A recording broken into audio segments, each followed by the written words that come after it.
TMC के सांसदों में दो फाड़, डीएमके के सांसदों को रिझाने की कोशिश और बहुत सारे सांसदों का राज्यसभा और लोकसभा में विलय करवाना, क्या ये सारी चीजें भारतीय जनता पार्टी और केंद्र सरकार की एक परिसीमन 2.0 बिल लाने की रणनीति है? क्या ये पूरी एक पटकथा लिखी जा रही है कि किस तरीके से लोकसभा में अब की बार जब परिसीमन बिल आएगा, और क्योंकि वो एक संवैधानिक संशोधन है जिसमें 2/3 बहुमत चाहिए होता है, तो अंक गणित में सरकार पीछे ना रह जाए? क्या इसलिए दो फाड़ हो रहा है? और हां, एक पंथ दो काज, यहां बिल भी पास हो जाए, संख्या बल भी मिल जाए, और उधर एक संदेश भी देने का प्रयास कि देखो ये कैसा विपक्ष है जो अपना घर ही नहीं संभाल पा रहा और लोग टूट टूट करके कोई इधर गिरा कोई उधर गिरा। क्या है ये पूरी रणनीति, और क्या क्या मामला अभी सामने आया है, और क्या सरकार दोबारा योजना बना रही है डीलिमिटेशन बिल लाने की? आपको याद होगा कि डीलिमिटेशन बिल लाने का प्रयास किया गया था, महिला आरक्षण बिल बोल करके लाने का प्रयास किया गया था, लेकिन विपक्ष ने उसको सफलता हाथ नहीं लगने दी। ये पूरा मामला क्या है, आइए आपको जरा आराम से और विस्तार से समझाते हैं। नमस्कार, मेरा नाम है संकेत उपाध्याय और आप देख रहे हैं इशारों इशारों में। तो तारीख थी 16 से 18 अप्रैल 2026। एक स्पेशल पार्लियामेंट सेशन आया जिसमें महिला आरक्षण बिल के नाम पर कि महिलाओं को हमें सम्मान देना है, जबकि महिलाओं को सम्मान 2023 में ही दे दिया गया था महिला आरक्षण बिल पास करके, लेकिन यह बोला कि नहीं भाई, एक जरूरत और है, परिसीमन की जरूरत है, तो महिला आरक्षण तभी हो पाएगा, उसको लिंक कर दिया और एक स्पेशल पार्लियामेंट्री सेशन बुला करके डीलिमिटेशन बिल पास करने का प्रयास किया गया कि संख्या बल 543 से 850 यानी कि 850 बढ़ा दी जाएगी, और जो बढ़ी हुई संख्या होगी उसमें महिला आरक्षण दे देंगे। अब बहुत सारे लोगों का यह कहना था कि महिला आरक्षण आप 543 में ही दे दीजिए, जब संख्या बढ़ेगी तभी महिलाओं को सम्मान मिलेगा। यह कौन सी रणनीति हुई? खैर, आगे बढ़ते हैं। तो इसमें विपक्ष की तरफ से यह कहा जाने लगा कि आपने यहां पर स्पेसिफाई नहीं किया है कि आप आधार क्या मानेंगे पॉपुलेशन का। अभी तक लोकसभा में जब आप परिसीमन करते हैं तो उसका आधार सन 71 का सेंसस माना जाता है, लेकिन इस नियम के हिसाब से क्योंकि यह चीज स्पष्ट नहीं थी, बहुत सारे विपक्ष के नेताओं का यह कहना था कि 2011 का अगर सेंसस लागू कर दिया तो साउथ के जो स्टेट्स हैं जिन्होंने फैमिली प्लानिंग में अच्छा परफॉर्मेंस दिया है, उनके जो लोकसभा की सीटें हैं उनके बढ़ने का अनुपात नॉर्थ इंडिया के सीट बढ़ने के अनुपात से कम होगा। इसका मतलब कि यूपी में सीट 50% अगर बढ़ती है तो 80 से 40 और बढ़ के 120 हो जाएगी, बिहार में भी बढ़ जाएगी, वो 40 से बढ़कर के 60 हो जाएगी। लेकिन तमिलनाडु में हो सकता है, क्योंकि आबादी के अनुपात में होगा, तो फिर वो तमिलनाडु की सीट बढ़ेंगी लेकिन कम बढ़ेंगी, यानी कि केंद्र में तमिलनाडु या और साउथ के जो स्टेट्स हैं उनको उस तरीके से मजबूती से प्रतिनिधित्व नहीं मिलेगा। यह आरोप लगा। सरकार ने एक मौखिक आश्वासन दिया कि नहीं भाई, 50% समान रूप से बढ़ेगा।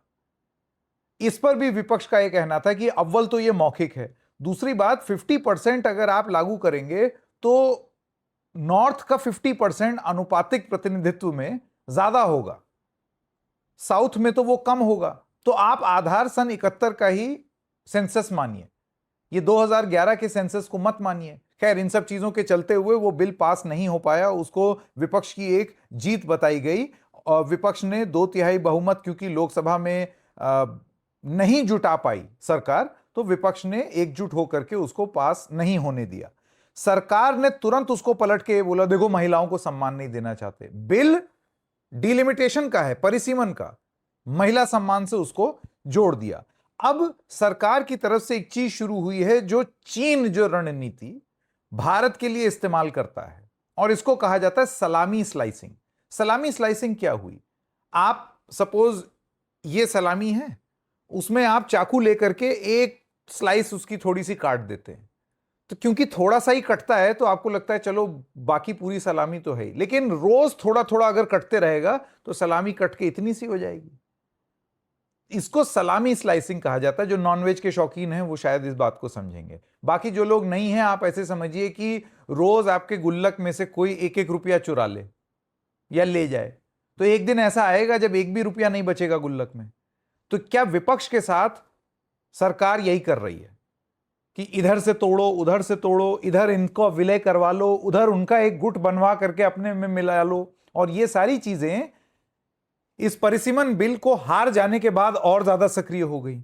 याद कीजिए 18 अप्रैल को सरकार पास नहीं करा पाई थी, उसके 10 दिन के अंदर अंदर राघव चड्ढा और 6 आम आदमी पार्टी के सांसद भारतीय जनता पार्टी में उनका विलय हो गया। हालांकि वो राज्यसभा के हैं, लेकिन राज्यसभा में भी अपनी संख्या भारतीय जनता पार्टी बढ़ा रही है कि वहां भी अच्छे से आराम से 2/3 हो जाए। वहां कोई दिक्कत नहीं है उस तरीके की। असली दिक्कत लोकसभा में। तो लोकसभा की रणनीति क्या है वो सुन लीजिए। तृणमूल कांग्रेस दिल्ली में आई समूचे विपक्ष के साथ इंडिया गठबंधन की 1 साल के बाद हुई मीटिंग में शामिल होने, 1 साल से भी ज्यादा, जिसमें सब लोग कांग्रेस को कुछ कुछ बोल रहे थे कि कांग्रेस ऐसी अपने साथियों को छोड़ देती है, उधर देखो डीएमके को छोड़ दिया, इधर ममता बनर्जी ये सब बोल रही थी। वहां उनकी पार्टी के लोकसभा के 28 सांसदों में से 20 सांसद चल दिए भाजपा की ओर। पहले 12 लोगों की मीटिंग भारतीय जनता पार्टी के एक केंद्र के मंत्री भूपेंद्र यादव के घर में मीटिंग हुई। वहां उन लोगों को यह बताया गया कि सुनो, 28 लोग हो और एंटी डिफेक्शन कानून अगर आप चाहते हैं कि आप पर लागू ना हो तो कम से कम 19 लोग होने चाहिए, 12 से नहीं बनेगी। बाद में ऐसा बताया जाता है कि शुभेंदु अधिकारी भी सीन में आए और फिर 8 लोग और जुड़ गए। उधर शुकेंदु शेखर रे जो कि राज्यसभा के सांसद हैं, उन्होंने पार्टी की तृणमूल कांग्रेस की प्राथमिक सदस्यता से इस्तीफा दे दिया। यानी कि एंटी डिफेक्शन लॉ से कट गए वो। अब कोई दिक्कत नहीं होगी लोकसभा में अगर वो स्पीकर के पास जाते हैं और ये कहते हैं कि अब हमको तृणमूल कांग्रेस रिकॉग्नाइज कर लीजिए या फिर हम बीजेपी में विलय करना चाहते हैं। तो हमने आम आदमी पार्टी के केस में होते हुए देखा, हो सकता है स्पीकर यहां भी अनुमति दे दें। ये सारी चीजें चल रही हैं। इस गणित का फायदा तुरंत के तुरंत भारतीय जनता पार्टी के खेमे में परिसीमन लाते वक्त 20 सांसद और जुड़ गए। नेक्स्ट बात आप देखिए, एक चोटिल विपक्ष का घटक दल डीएमके, चोटिल क्यों? एक तो बेचारे अपना चुनाव हार गए, एक्टर विजय ने उनको हरा दिया। अच्छा, हारे तो हारे, उनके साथ जो उनका घटक दल था कांग्रेस पार्टी, मतलब आप सोचिए सुख दुख का साथी, सदियों से साथ, वो 1 सेकंड में छोड़ करके एक्टर विजय की पार्टी के साथ उन्होंने अपना अलायंस कर लिया। डीएमके चोटिल महसूस हो रहे थे। इंडिया गठबंधन के और दलों ने कांग्रेस को इस बारे में बोला भी कि ऐसे नहीं साथ छोड़ देना चाहिए। तो इस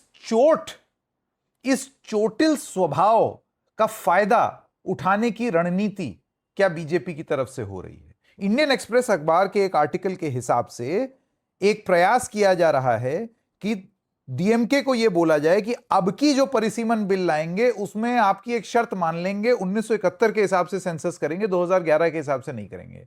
तो मान जाओ और अपने जो तुम्हारे सांसद हैं उनको बोलो जरा हमारे साथ जुड़ जाएं। यानी कि, और अच्छा डीएमके के बड़े साइजेबल सांसद हैं, बहुत बड़ा खेमा है ये, और टीएमसी के सांसद अगर जुड़ जाएं और थोड़ा जोड़ तोड़ कर ले फ्लोर प्लानिंग, तो बीजेपी 2/3 बहुमत निकाल ले जाएगी अगली बार जब परिसीमन बिल लेकर के आएगी। इंडियन एक्सप्रेस यह भी कहता है कि सरकार डीएमके को यह बता सकती है कि अगर आप ये ऑफर एक्सेप्ट नहीं करते हैं तो परिसीमन बिल ऑटोमेटिकली लागू हो जाएगा जैसे ही ये ताजा सेंसस खत्म होगा। यानी कि उसमें एक तारीख है मार्च 2027 की, उसमें 2027 के सेंसस के हिसाब से परिसीमन हो जाएगा। तो ये तो और गड़बड़ हो जाएगी तुम्हारे लिए। तुम तो 2011 को लेकर के बोल रहे हो, ये तो 2027 का हो जाएगा। तो मान जाओ ये ऑफर सन 71 में किए देते हैं, हमारे साथ आ जाओ ताकि हम ये पास करा ले जाएं। अब मेन चीज ये है कि डीएमके ये ऑफर मानेगा या नहीं मानेगा। क्यों? क्योंकि आप क्लियरली जानते हैं वो विपक्ष में तो उसका जरा मन खट्टा हो गया है, लेकिन विपक्ष में फिर डीएमके के ऊपर प्रेशर ग्रुप की तरह काम करने के लिए अखिलेश भी हैं, जिन्होंने उनका साथ दिया था, कांग्रेस के समर्थन में नहीं थे। उन्होंने डीएमके का साथ दिया, टीएमसी की ममता बनर्जी ने डीएमके का साथ दिया। तो ऐसे में ये प्रेशर ग्रुप की तरह काम कर सकते हैं कि डीएमके वहां ना जाए। एक और चीज आपको बता दें कि डीएमके की एक सांसद हैं कन्नीमोड़ी, उन्होंने एक स्पीच में उस समय रिजेक्ट करते वक्त ये बोला था, और मैं कोट कर रहा हूं, the delimitation commission will be chaired by a Supreme Court जज who will be appointed by the government. Home Minister said that a 50% increase will occur. What happens if the delimitation commission does not listen to the home minister?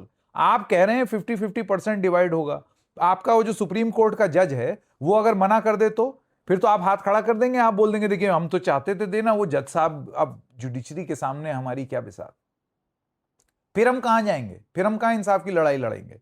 तो ये भी स्पष्ट कीजिए। तो ये सारी चीजें उन्होंने तब बोली थी।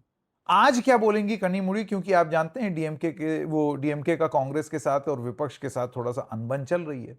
तो क्या बीजेपी इधर टीएमसी की सलामी स्लाइसिंग और उधर डीएमके का चोटिल स्वभाव, इनको जोड़ करके अगला प्रयास करने का कोशिश कर रहा है परिसीमन बिल लाने का, और क्या वो सफल होगा हम देखेंगे। इशारों इशारों में बस इतना ही, फिर मिलेंगे, तब तक के लिए नमस्कार।